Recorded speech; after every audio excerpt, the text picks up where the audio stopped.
You know, I think every one of us goes through a certain period of time when we're young where we want to know what do our parents believe. But then at some point, usually around junior high, you're more interested in why do you believe that's true. And at that point, if parents who are Christians cannot answer for their own children the why questions, it'll be from a professor in university, it'll be from a friend who's not a believer, it'll be from somebody else. So we end up believing things that aren't true because at least the people we meet have given some thought to it. A lot of us can make a systematic case for why we believe our NFL team should win the playoffs, you know, and we'll give you 5 reasons. But when it comes down to why do you think the Bible is true, good luck with that. My dad is that person who I can ask a question to, and he has an answer. That's awesome. And I appreciate it, and I love it.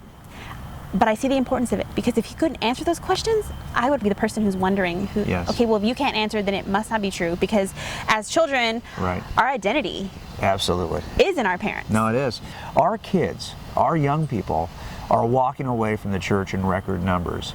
And it's really based in large part because the first apologist that they'll run to, the first Christian case maker they want to hear from is us as parents. And if we don't have answers as parents, you can't give them my book. They're not going to read it. We have to master the material in the books so that when our students ask that first, well, why do you think that's true? But what about this? I heard this on the internet and my friend at school said that. We have to be ready to say, well, no, actually, let me straighten you out on that. Let me just show you what I know at least, and you can make your own decision. I always say that if my kids are going to make free choices, because they are willful individuals, all of us have our own will. And I can't force my beliefs on them. So if they walk away from Christianity as adults, okay, I get it. I don't want them to walk away because they didn't know what the truth was. If they want to walk away because they want to chase stupid passions or whatever they want to chase, that's on them.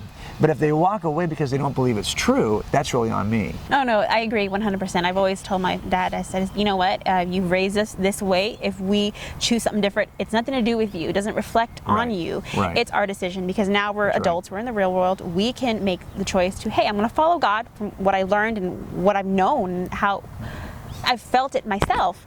Or I can push it all away and just be stubborn and do my own thing. I think as Christians, we ought to be the most thoughtful, evidential group, but we often aren't.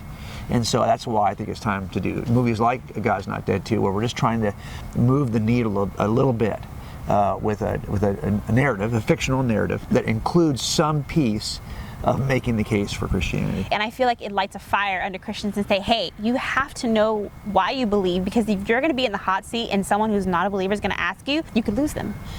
And people that's are listening serious. too. So when we have conversations with non-believers, and if we don't do a good job of defending what we believe, and we're called to do this, Peter calls us to do this in 1 Peter 3. So you have this call, which is not an option, which all of us are called to be able to give an answer, be ready to give an answer for the faith we have in Jesus. And when we don't do that very well, then what happens is we find that we lose not just the audience we're talking to, the person we're talking to, but all the people who are around us who are listening to this. And kind of weighing, how well does this side represent what they believe? How well does this side represent what they believe? I think if we want to have influence, we're going to have some information in our heads and be wise about how we maneuver and have the character of Christ, so that when we're doing all these things, people say, yeah, that was actually a good response, and it was pretty loving. Hope you all enjoyed this video, but if you like Mr. Wallace's interview, there is more coming soon.